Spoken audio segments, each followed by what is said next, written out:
Hello, my name is Miles Young. I'm the CEO of Ogilvy Mather Worldwide. Welcome to our studio in the Chocolate Factory, New York, which is our global headquarters.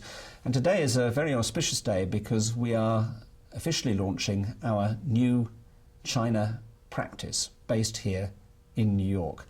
I'm joined today by Lyndon Cao, who's actually rejoining the agency after a period of absence of some 4.5 years. Yes. Until very recently, you've been the publisher of China Daily in the US. And in that 4.5 years, I think you've substantially increased the circulation, is that right? Yes, when I joined back in late 06, the circulation number is only in low thousands.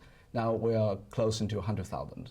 Which is one of the reasons why we wanted you back. Thank you. What really made you excited about coming back to do that? China's economy is growing so rapidly. It's going global as well. The demand for communication is growing, and I think Ogilvy is the best place to meet that demand. So we'll be, in a sense, offering them the whole 360-degree armoury that we have at Ogilvy, ranging from our very world-class government relations capability in Washington, through to investor relations, through to media relations, through to branding services and marketing research. Precisely. What do you think frightens them most? What worries them? I think it's mostly about culture. I think that's the first barrier they have to overcome, because in China they have their own way of doing business, but when they go out and they reach out to a global market, I think the first thing they have to do is understand that this is a different market. They have to localize their globalization initiative. And what do you see as the sort of advice and the kind of suite of services that you'd be offering these Chinese businesses and organizations? They should understand the need for the target audience.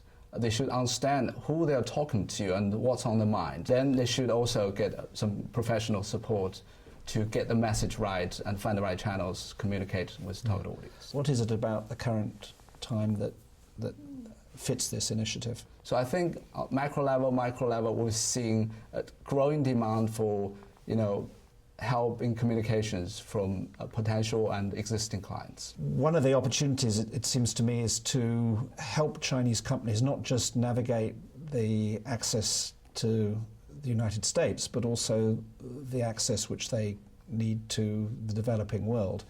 Could you talk a little bit about China and BRIC and how you see the opportunity developing there? This is actually the best time to help Chinese companies build their brands, awareness, and navigate all those BRIC country markets. And I think thanks to our presence in all BRIC countries, we should be able to offer a localized approach to help them to enter the market. And actually in Brazil, we just now have our first very large, substantial Chinese clients, so we're already seeing this trend happening. We work with Chinese companies in India, we work with Chinese companies in Russia as well. Actually, I must have a question for you. You're the global CEO of Ogilvy, and I want to know how you will integrate this service into the Ogilvy family and also integrate our operation here with our China offices. Well, the first thing about this new unit is that it reports directly to me, which makes me very happy. So I see it very much as a headquarters function. In other words, it's got a strategic importance in our business. So you'll be almost like an ambassador at large of our Chinese operation in the States, but you have, of course, the enormous benefit of being a Chinese person who's lived and worked in the States, who understands the system, who understands the system from the inside, with all the richness and perspective that an insider's experience can bring. Yes. And as you said, this practice is a global first. I believe it's also an industry first.